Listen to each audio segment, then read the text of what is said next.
Good morning. Welcome back to the In All Kinds of Weather forecast. I am your host, Neil Schulman. You can follow me on Twitter at All Kinds Weather, on Instagram at All Kinds Weather Blog, on Facebook and YouTube under the name In All Kinds of Weather. My co-hosts, Dustin Smith at IAKW Dustin and Chris Yanes at Mr. Crispitz, will be joining us shortly. Before we get into the main topic of discussion today, quick word about our sponsors/partners. As always, we're proudly partnered with the Gator Good Foundation, which sends underprivileged Gator fans to the swamp. We collect donations from fans and use them to bring someone to his or her first ever Florida Gator football game. If you believe someone you know is worthy of the honor for 2023, never too early for us to start considering applicants, so please email us at gatorgoodfoundation@gmail.com. As always, donations are very much appreciated. If you'd like to donate to our cause, please go to gatorgoodfoundation.com and click on the donate button. Second, we are proudly sponsored by Stingray Branding. These folks will put a sting into your marketing and deliver results that will wow your clients. Whether it is web design, logo design, branding, graphic design, social media management, search engine optimization, marketing strategy, or mobile app design, Stingray Branding has you covered. If you or someone you know needs professional help in any of the above, here are 3 great reasons why you should choose Stingray Branding. 1, it is a veteran-owned business. Can't think of a better way to properly thank those who serve our country than by giving them business. 2, it's run by a UF alum and big-time Gator fan. 3, they've got the personal stamp of approval from In All Kinds of Weather, as they produced our new logo and our new website and the new Gator Collective logo and the new Gator Collective website and the Gator Good Foundation website, and they've still got more Gator-related projects coming up on the horizon. So if you're listening to this podcast and you need help in any of the aforementioned areas, rest assured that Stingray Branding will more than take care of you. To view their services and rates, go to stingraybranding.com. We've got Florida defensive line signee Camron Jackson coming on today to talk about his journey as well as his future with the Florida Gators. But before we get to that, couple quick housekeeping notes before getting started. Number 1, shout out Gator men's basketball. Another tough victory. Todd Golden's boys beating then ranked number 20 Missouri Tigers. That is Golden's first ranked victory at Florida. The super quick analysis of that, I really don't love the 19 turnovers in the game. Not really fond of the slow starts or going down 11-0, but love the resolve and the fight that this team has. And I love how the defense has really picked it up since late November, early December, sort of time frame there. Shout out Colin Castleton, just willing and motoring this team to a win with 16 points and 13 boards and 6 assists. Love to see it. Shout out Gator Collective for getting him back to campus for one more year with a nice NIL deal. Second, shout out former Gator tennis star Ben Shelton on making it to the Australian Open on merit. He made it to the U.S. Open last summer because he won the NCAA individual singles title with the Florida Gators, but now he's gotten his ranking into the top 100 in the world. So he got himself into the Australian Open without even needing that assistance, called a wild card, by virtue of winning the NCAA singles title. So he earned his way in by his professional tennis accomplishments. We talked about him on the show before as sort of the flag carrier of Gator tennis. The kid is from Gainesville, as we know. Dad is the coach. Loved being a Gator.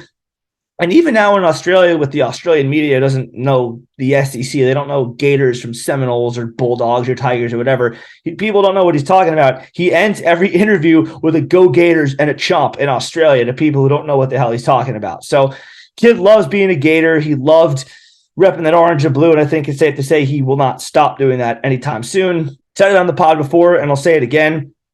He has a chance to not only be the best Gator tennis player ever, he also has a real chance to make some noise challenging for world titles and Grand Slams. So his first match is Monday night at 9 p.m. against Chinese player Zhang Zishen in Melbourne. So good luck, Ben. Go out there and continue to make Gator Nation proud.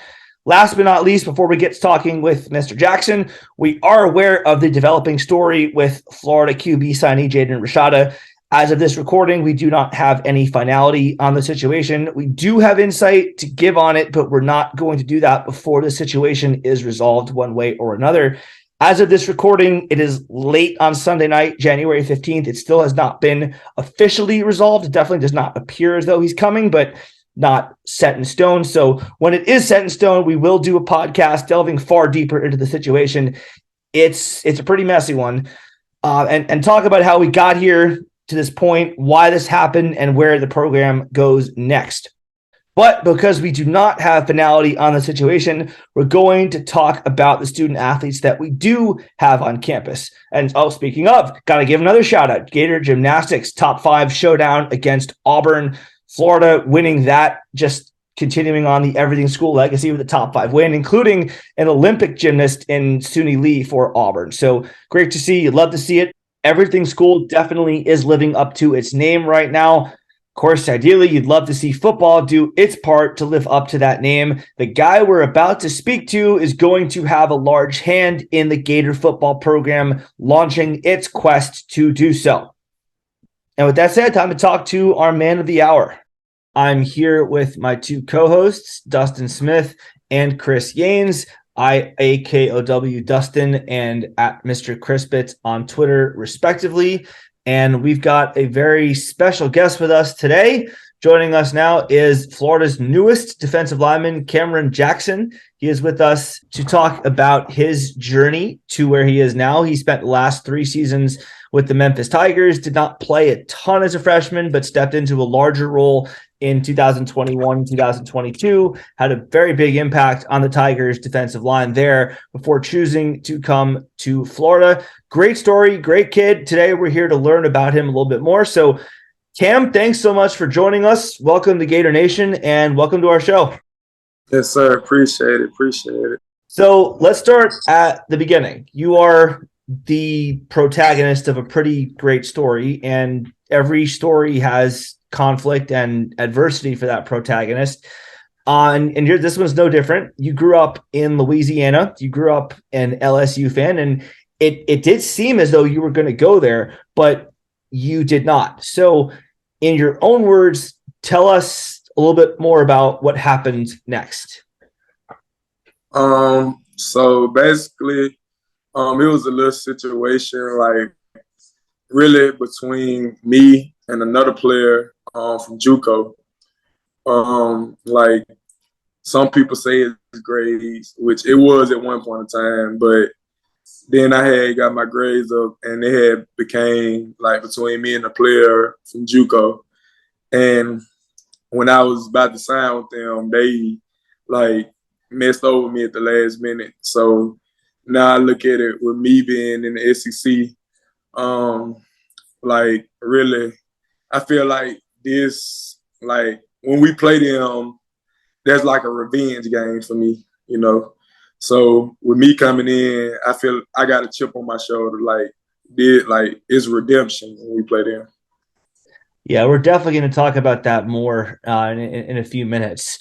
But so tell us about what happened next. So you don't go to LSU. You wind up having to look for other options. So tell us a little bit more about what happened with you and Memphis and what drew you to the coaching staff there and what you liked about that school. So Memphis had called me like a little bit before I was finna sign to LSU. And Coach Pope, who was at Alabama, who was my D-line coach in Memphis, they had offered me my sophomore year in high school. That was my first offer coming out of high school. So when they had hit me up, you know, I had just found out that he was in Memphis. So with me knowing him, having a relationship with him at a young age in high school, I figured like, why not go play with somebody like I've been knowing for the longest. So he really the main reason I went to Memphis, you know. So Cameron, now that you've transferred from Memphis to Florida, what would you remember most fondly about your experience in Memphis? And what would you say was the biggest thing you learned there? I remember like when I first came into Memphis, like everybody look at me like is that big kid, but I was the quiet kid when I first came in. Like when the coach used to ask me a question, like I did not want to answer no question because I never wanted to get anything wrong. But after my freshman year, going into my sophomore year, I started like you can tell like over the years I didn't mature a lot. So being around Coach Pope, it had taught me a lot. He taught me a lot just being around him, and because he was at Bama at one point in time. He one of the best D-line coaches it is. So I learned a lot from him coming out of Memphis. After the 2022 season, you entered the transfer portal and you started looking for new places to call home. So what was the recruiting process like in the transfer portal? And just tell us a little bit more about how the portal works in general. Like, how soon after you enter your name do you get contacted? Do you initiate contact to schools? Do they initiate contact to you? How does that all work? Man, I feel like after my bowl game, I really feel like after I got this sack against Utah State, that would really just put me out there. Because, like, when you enter the portal, and because most people enter the portal and don't have nowhere to go. So that's what I tell, like, most people, like, before you enter the portal, like, make sure you got somewhere to go. Like, so when I entered the portal, I knew, like, okay, like, I'm 6'7", 340. Like, ain't no schools finna miss me. And I just got this big sack in a big game. So schools finna get the call in. And when I hit the portal, like, my phone just started going crazy. So Cam, you talk about your experience obviously with LSU, and that is a game you're looking forward to. Maybe you're going to say that is, but talk about some games you're looking forward to playing in the SEC, because this is going to be some new competition. You're coming here to play against the best players in all of college football. So what games are you excited for next year on the schedule? Man, no, like, I'm excited for really all of them. Like, I'm excited to play Utah. I never played against Utah, so I'm excited to play against them. I'm excited to play against Florida State. Because I know, like, they're a big rivalry game. I'm really ready to play against LSU, as everybody knows. Like, I'm ready to play them, but really, I'm ready to play everybody on the schedule. But them will be the most like exciting game. Like, I'm really ready to play in. Have you been to Death Valley before as I guess as a visitor, right? You've seen a game in there before? Yeah, as a kid, I done been there. Gotcha. How about the cocktail party? Florida, Georgia, Jacksonville. Yeah, I'm ready to. I'm ready to play Georgia. Man, like, cause I know, like, everybody look at them as the top dogs because they hadn't been to the national championship. But man, I look at it like, man, like, we got everything we need. So I feel like we're gonna give Georgia a run for their money this year. All right, we love the confidence. I mean, look, and Florida gave Georgia a fight last year for a quarter and a half. I mean, everyone kind of read them their last rights when they were down 3 scores early, but Florida cut that back down to a 1-touchdown game late in the third quarter. So it wasn't like it's completely ridiculous to think that. It was just that Georgia wound up salting the game away in the last few minutes. But I mean, let's go back and talk about your commitment to Florida. You had a lot of offers in the transfer portal. I know that you had a lot of contact with different schools. You ultimately chose to come to play for Billy Napier and the Gators. What was it about Gainesville, about Napier, about the staff as a whole, the campus, whatever? What was it about Florida that won you over? First, I'm gonna start with the coaching staff. Like, Coach Napier, like, he building something, and you can tell. Like, and then, like, Coach Chaos, Coach Luke, who is also my first cousin, which a lot of people didn't know. Coach Wait a Raymond, minute, sorry, say that again? Yeah, Coach Jabbar Jaluk. Yeah, this is my first cousin. That is your first cousin? Yeah, this is my first cousin. That is awesome. Yeah, so, like, I feel like with me being around him and the other coaching staff, like, like, they know what it takes to get to the next level. And I know Florida lost a lot of people. So I feel like with me coming and playing with these guys, like, I'm gonna be a big help with the defense and the defensive line, especially because we got a lot of young dudes on the defensive line. Like you got me, you got Dez, you got Chris, you got all us, but there's a lot of young dudes. So I look at it like I got to come in and be this leader. Like I got to come in and be a leader and set the standard. Who on the team have you really kind of connected with and talked to thus far about, what it's like to play at the University of Florida? Anybody particular, maybe on the defensive line?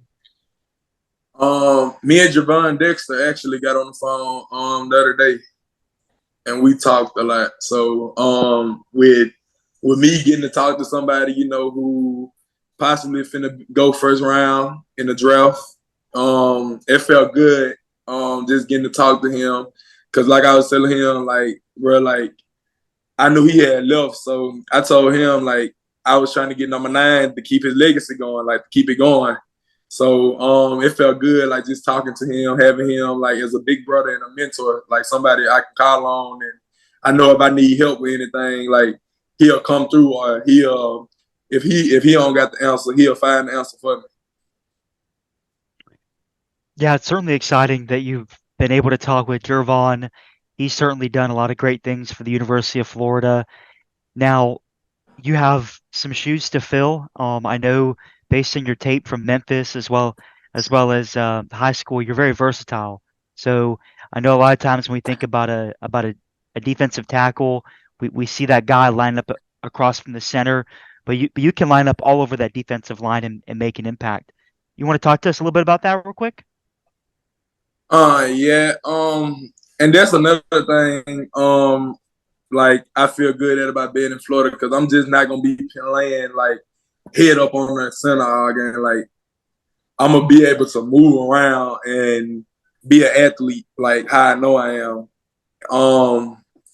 Like, cause you don't really see a lot of guys who 6'6", 330, 340 moving to 5 technique and all that, and can come off the ball and come in and work their moves and just finesse people. So I feel like with me being able to do that, like I can show like how athletic I am, and I can really help. Like I can really help the team out a lot.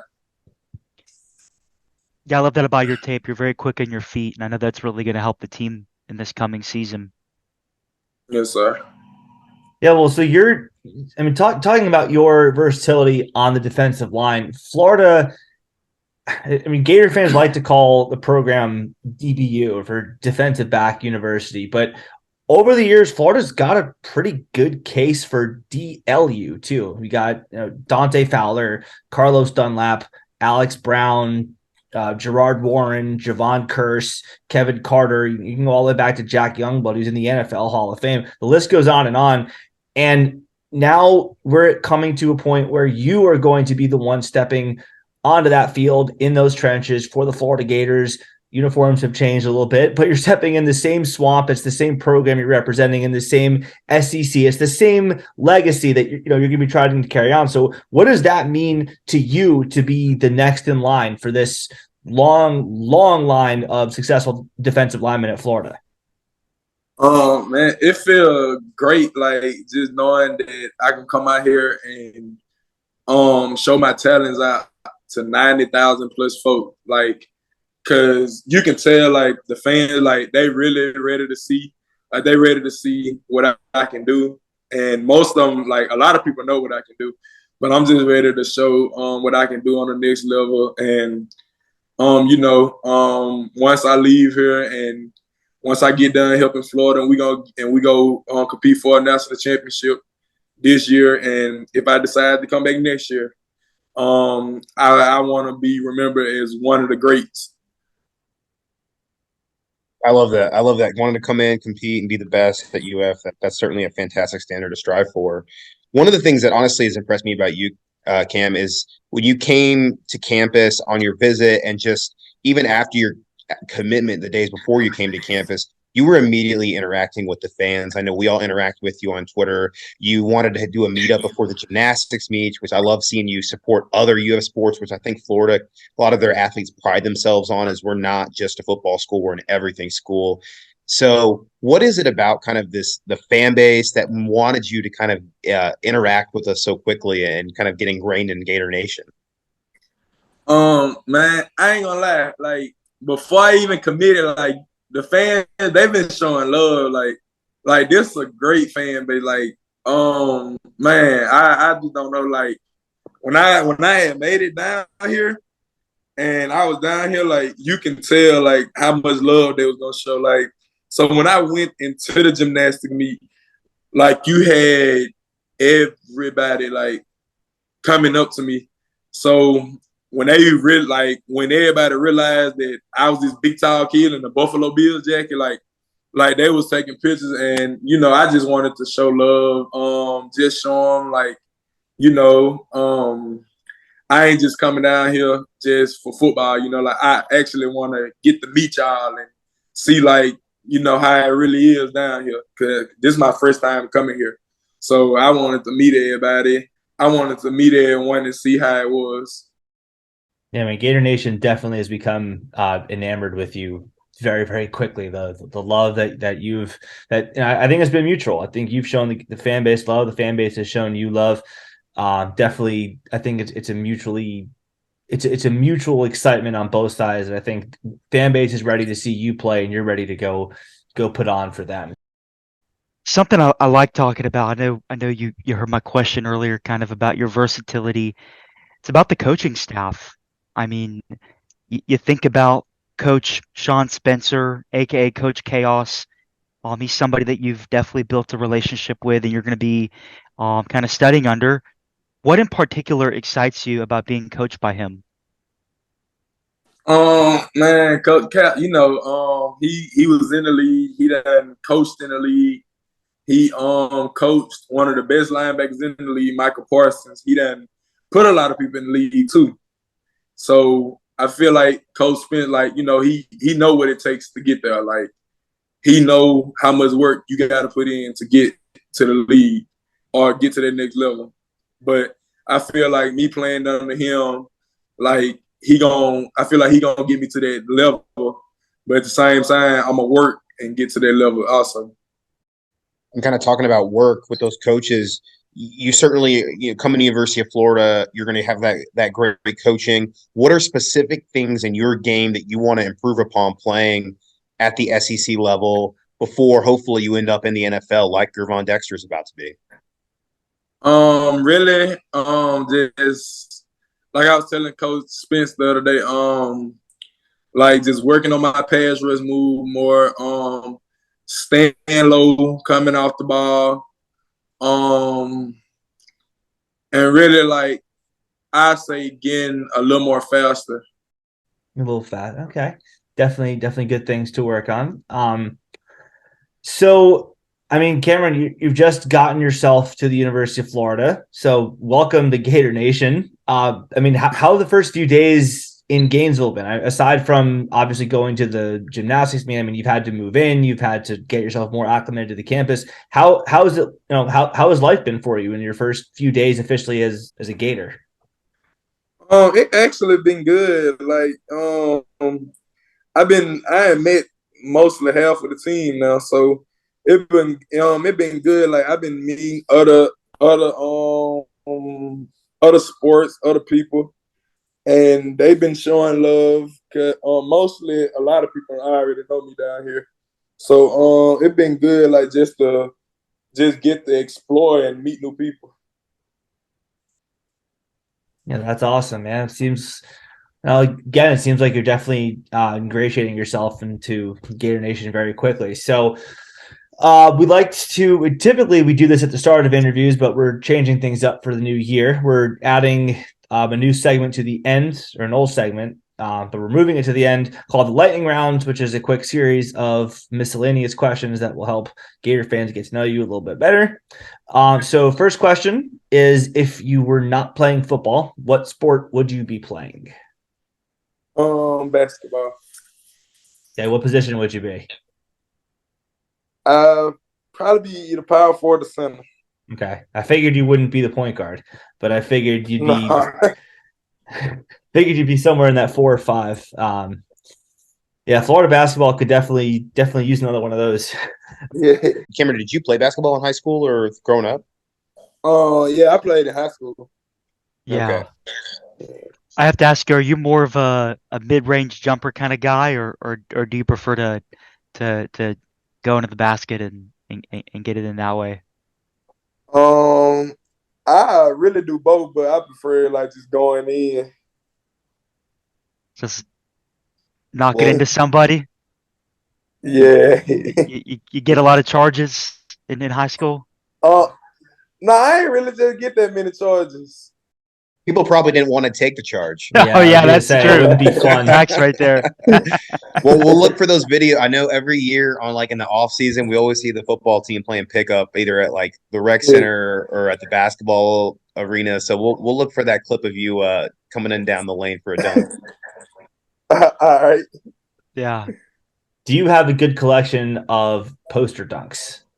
Um, I believe I do. Okay. I believe I do. So Gator Nation can look forward to seeing you go viral for some kind of like windmill slam or something like that. Yeah. That's awesome. All right, we can't wait to see that. So who would you say your favorite NFL player is to study? And I guess the second question related to that is who do you most closely model your game after? My favorite player to study is I'm gonna say Aaron Donald, but I model myself after DeMarcus Lawrence. Okay, yeah, you definitely got the versatility there, so you can definitely play more than just at one spot. So, talk to us a little bit more about your typical preparation for a game. Like, what's your pregame meal of choice? How do you get yourself ready for a game? Like the last 15 minutes before you take the fields, any particular songs you listen to, and all kind of stuff like that. How do you get ready to go and be your best? For a meal, I might eat like a little Rice Krispie treat or something like a little snack. Song. I listen to probably NBA YoungBoy, Lil Baby, or somebody, and after that, I'd be ready to go. Then Okay, can't go wrong there. What is your favorite Florida Gator jersey color combination, both at home and on the road? at home, ain't that orange on top of orange hard. You think so? Um, yeah. Away, I might have to say white and blue. Okay. What color I'm a helmet? fan of the classics too. I like that. The color helmet, I say orange. Okay. All right. So you like the all orange, like orange helmet, orange jersey, orange pants at home. On the road, you Yeah, like the classic look. Okay. yeah. Very different. What did you like wearing in Memphis? I like wearing all black. Okay. Okay. Well, Florida is going to get a black jersey at some point in the near future. So you can look forward to that. Yeah. So, last one for you tonight, Cam. I mean, and it's the question that I think every young athlete wants to answer in a positive way for themselves before they ever step foot on a college campus. But when it's all said and done, when you leave the University of Florida, whether it's after this year or after 2 years or whatever, you want the Florida Gator fan base and you want Gator Nation as a whole to remember you as what? I want them to remember me as a respectful young, humble man. Who got a great personality. A kid who's gonna bring joy to you. Like if I feel like you're having a bad day, I'm gonna try to put a smile on your face some type of way. And that was Coach Napier was out like that what he was telling me about in the office. He was like just like how much proud of me he is, like just by like how I carry myself and my personality. So I want to be remembered like as a great person after I leave here, not only as a football player. I mean, that's a perfect answer. That's Like we awesome. want, I mean, the University of Florida, the college football as a whole, sports in general, or college sports in general, are there to help produce stand up young men and women and the next generation of adults in society. So it sounds like that your goals are to be that. So that's, I mean, that's what it's all about, man. Yeah, I just want to say this. Very happy to say that you're somebody who really values your character, and I know that's going to go a long way in not only winning over the Gator Nation, but certainly winning football games because it Yeah. takes a team to do it, and you're going to help lead that defensive line to big time stops so that we can have some big time victories next year. So on the behalf of Gator Nation, thank you for coming to the University of Florida. Thank you for coming on this pod. Certainly excited to see how the season goes for you, and here's to a great future, whatever that looks like, with the onward and upward to the NFL after your time at Florida. Yes, Cameron, I appreciate it. Cameron, I want to ask you one more thing too. This past weekend you visited, but you were already committed. But of course, there were some other guys on campus that were visiting with you. Just your impressions of how this staff approaches the recruiting process on the visits. Can you give the fans maybe a little bit of insight on that, and maybe if some fans should be hopefully expecting some good news with more transfers coming into the program? I know, we got Deuce Spurlock, who came from Michigan, who just played to get TCU, not too long ago. So actually, I was talking, so Deuce had brought his sister on the visit, and his sister, like, she was actually telling me, like, he really ain't the type of person, like, who just get connected with people. Like, he really not a people person like that, basically. Like, he'll talk to people, but he ain't just a person, like, to get connected with somebody. And she was like, I might been the first person Deuce just got, like, real connected and attached with. And I feel like that's good because now he look at me as a big brother and I look at him as a little brother. So it was good when we got him. Like, he actually had told me, like, he was like, man, like, I'm probably finna make the move. And I was like, bro, like, hey, and as everybody know, like, we took pictures together. So that really, like, showed it then. Good to hear. That's awesome, man. We definitely love to hear that. Well, I think that's about it for this episode of In All Kinds of Weather Forecast. Cam, thank you so much for joining us and being a part of our show tonight. Y'all, it's a long off season. We're in the middle of January only, but 229 days until kickoff against the Utah Utes in SLC by the time you guys hear this. Although actually they're talking about moving that game to Thursday night, August 31st, in which case it'll be 227 days. But nonetheless, we're getting there. It's already been a month since that Oregon State game, which we're trying so hard to forget. But point is, we're making progress. Every day is another day closer to the Gators taking on the Utah Utes, who we now know will have Cam Rising and their top tight end back next year as well. Definitely a tough challenge there, but Cam, we know you're going to be up to that challenge. You have faced bigger challenges before. We're thrilled to see that you've made it to where you are today, and we know it's only the start for you. We know you're only going to continue to make your hometown proud, to make your family proud, and make Gator Nation proud. Yes, sir. Yeah, thanks so much, man. We wish you all the best, and we know you're going to make everyone who's rooting for you proud. So thanks so much, and we'll see you on that field before you know it. Yes, sir. Appreciate it. Yes. All right, go Gators. Go Gators. Yes, sir. Appreciate it. Yeah, again, thank you. We Thanks, appreciate it. Cameron. Look forward to seeing you play this fall. Yes, sir. Appreciate it.